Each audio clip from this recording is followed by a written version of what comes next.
So by now you should have all of your cords loaded. I'm just finishing up on this guy right here, okay? So, I'm stabbing. I think the best stabber I've ever seen is my Harlow. She's amazing. She can stab those beads on there so fast, it's just a treat to watch. Okay, I'm taking the cord out of there. I'm gonna wrap this guy up. We should have all 7 of our bobbins loaded now. And I'm trying to decide, I wonder if it would be better for me to turn the camera. So I'm gonna try it like this. Okay, here we go. So again, we're gonna have our open slot at 4 o'clock. And I'm gonna take, what I like to do is I like to take my finger and pinch that bead, then bring my cord out, and I'm gonna lock that bead down underneath F, which is right next to, and that first bead is always the hardest one. Oh, you know what I haven't done? Let's do that right now, because that's really, really, really gonna help. So I'm gonna take my weight, my center counterweight. It has a little alligator clip at the end, and I'm just gonna clip that on the bottom of those cords. Oops. And it's gonna pull that down, okay? Get some weight on there somehow. If you don't have one of these center weights, you've gotta have something. Gotta have some weight. Okay, now I'm gonna go to B. I'm gonna grab that bead on the side, and when I pick it up, it's gonna drop down, and I'm gonna slide it underneath. It's kind of hard because it's hitting that weight. Yeah, that weight is in the way.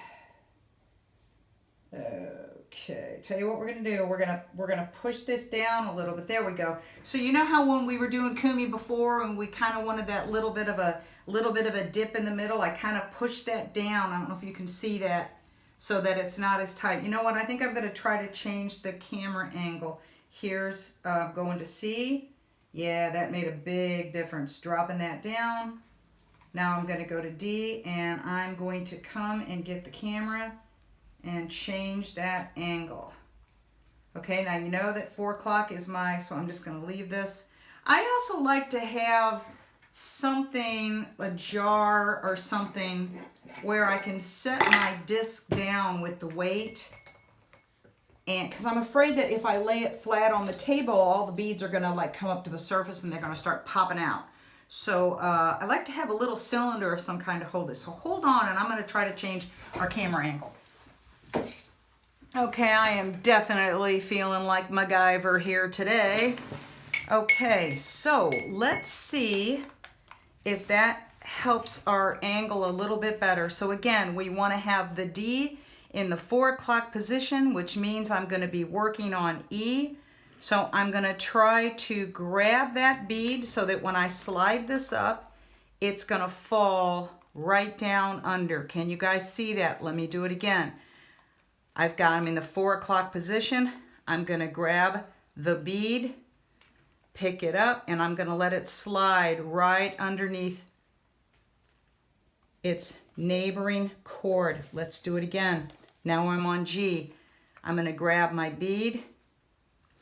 Whoops, I grabbed too many beads there. Okay, 1 bead, thank you very much. Okay, 1 bead, get you under there. Okay, now I'm gonna turn to H. Gonna grab, and on that last one, I think my bobbin was jammed up a little tight against my disc. I couldn't get my fingers in there. So, see how I have that little bead pulled out? I'm gonna pick that up. Sometimes you gotta just take your finger and kind of shove it under there. Okay, so now I'm at A, and it looks like I got off one, but that's okay. So look, you need to have a little bit of room here so that you can grab that bead and let it just slide under there. So the way I did that is I pushed down a little bit on that center, so I kind of had that little bit of a divot, or a little bit of a sag there. I don't know what you call that. Okay. Now, 4 o'clock, B is going to go to A. So again, I'm going to pull my bobbin a little so I have a little bit of string to show how it's a little easier to grab 1 bead, pick it up, let it fall down, lock it into A. Turn the disc. 4 o'clock. C goes to B. So I'm going to pull that bobbin a little so I have room. I'm going to grab one bead, pick it up, let it flop down, lock it in, make a turn. 4 o'clock. This says C. I'm sorry, D. So 4 o'clock. D goes to C. Did I confuse you there? I confused myself. Okay, pick it up, drop it down. Okay, turn it one more time. E goes to D. So if this is in the 4 o'clock position, I go to 12 o'clock. I grab my one bead, let it fall down in there. Sometimes I got to shove it down there, kind of invite it to go underneath. Okay, 4 o'clock position, I go to my 12 o'clock. I grab my F, let my let my one bead drop, lock it in. Okay, 4 o'clock, I go to 12 o'clock. I grab that one bead, let it drop down, lock it in. Okay, is everybody getting this? That's just how easy it is. And I'm telling you, once you get your rhythm going, you will be smoking this necklace, okay? All right, and I am going to turn this off so that I can check and make sure our angle is good. And I'm gonna put this down on top of my little handy dandy peanut butter jar here. So let's see how we did.